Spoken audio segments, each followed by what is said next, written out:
Present అయితే ఇక్కడ కొన్ని ఆకులు పెట్టాను, ఇవి పడేయచ్చు. ఇంకా యాక్చువల్లీ ఈ పక్క పోర్షన్లో కొత్త వాళ్ళు వచ్చారు.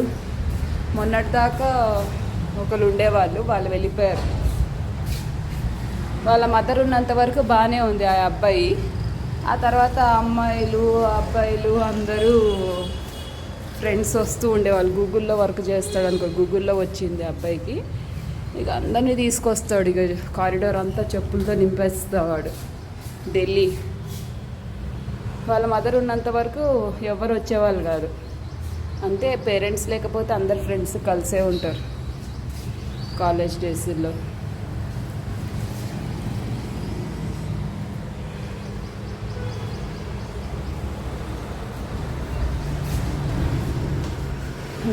మొత్తానికి అయితే కొత్త వాళ్ళు ఎవరో దిగారు, చూద్దాం. వాళ్ళు రంగోలి పెట్టారంటే ఫ్యామిలీ వాళ్ళు. ఈ చెప్పులు పెట్టకూడదు అని చెప్పి, చెత్తబుట్ట చెప్పులు పెట్టకూడదని ఇది పెట్టాను. ఎంతవరకు వర్కౌట్ అవుతుందో చూడాలి.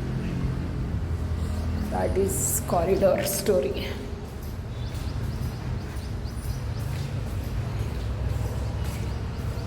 ఇవి కూడా నీట్గా ఎక్కడన్నా కవర్లో పెట్టి పడేయాలి. ఎంత గుండు గుండుగా ఉంది. ఇందులో కూడా ఏదైనా అర్జెంటుగా పెట్టేయాలి.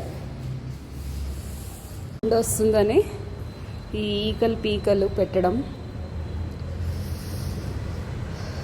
అన్నీ పడేబుద్ధి కావద్దు. ఎందుకంటే ఇది బ్రహ్మకమలం, దేవుడు తులసి చెట్టుతో సమానము అని అందరూ భావిస్తారు కాబట్టి నేను భావిస్తాను. నాకు కూడా ఇష్టం కాబట్టి. నేను ఇక్కడ పర్పస్ పెట్టడం ఏంటంటే, జనాలు కొత్తగా వచ్చిన వాళ్ళు అయినా చెప్పులు చెత్తబుట్టలు ఇష్టం వచ్చినట్టు కారిడార్లో పడకూడదని, పెట్టకూడదని చెప్పి పెడుతున్నా. వాళ్ళకి తెలివి ఉంటే ఇక్కడ ఏదో పెట్టారు బ్రహ్మకమలం చెట్టు, అది జాగ్రత్తగా ఉండాలి చూసుకోవాలి అని బుద్ధి జ్ఞానం వస్తుంది అని పెడుతున్నాను. లేకపోతే అందరూ చెప్పులు స్టాండ్ ఉండదు, స్టాండ్ ఉంటే చెప్పులు బయట పెడతారు.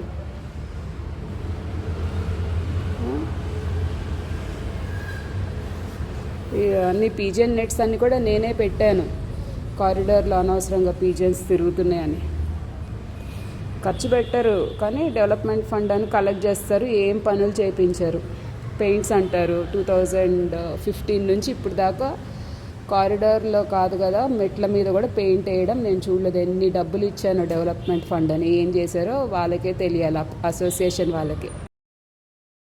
బెల్లం tea ready with less milk.